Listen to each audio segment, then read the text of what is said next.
Des échanges compliqués. Ce vendredi 12 avril, Jordan Bardella et Raphaël Glucksmann étaient dans les studios de l'émission Le 6-9 diffusée sur France Inter.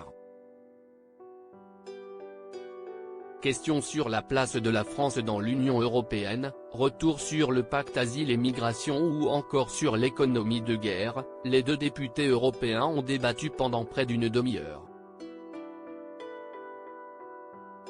Et le moins que l'on puisse dire, si est que les hommes politiques ont chacun une vision de l'Europe aux antipodes l'une de l'autre.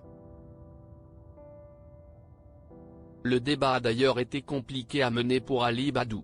Le candidat aux élections européennes tête de liste du Parti socialiste et de Place publique ainsi que le candidat RN ont eu du mal à s'adresser la parole, préférant exposer leurs convictions directement au public, ce qui a énervé le journaliste. Des tirades à ne plus finir. Les deux hommes politiques se lançaient donc dans des réponses très longues, ce qui empêchait tout débat. Adressez-vous à Jordan Bardella, a d'abord demandé Ali Badou à Raphaël Glucksmann, alors qu'il était en train de parler en regardant les journalistes. L'élu s'est donc tourné vers le protégé de Marine Le Pen en continuant sa tirade, sans laisser à son adversaire le temps de répondre. Si est un débat, ce n'est pas un meeting, a alors coupé par deux fois Ali Badou.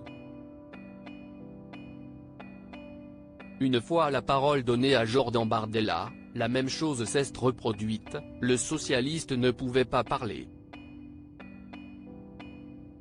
Je rappelle que ce n'est pas un meeting, laissez Raphaël Glucksmann vous répondre, a tenté une énième fois de rappeler le journaliste avant d'ajouter, on a entendu Jordan Bardella.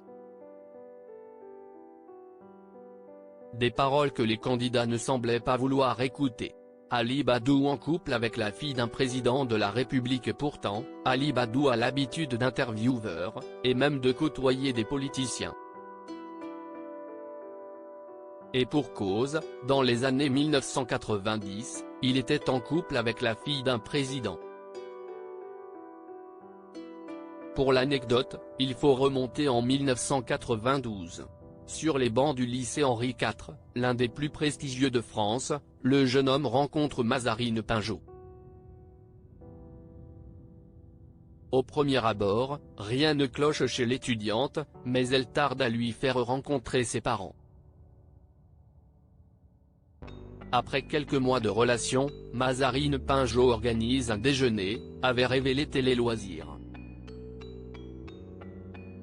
Alors que le jeune homme s'attendait à faire la connaissance d'un père de famille des plus banals, l'étudiant a finalement empoigné la main du président de la République, François Mitterrand.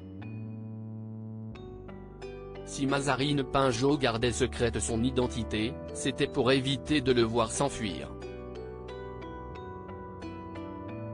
Pourtant, les deux hommes ne se sont jamais lâchés, jusqu'au dernier souffle du chef de l'État en 1996.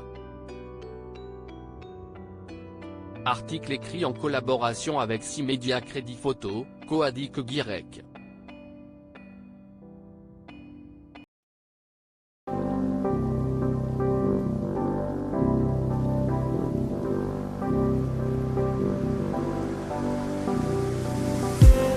I just need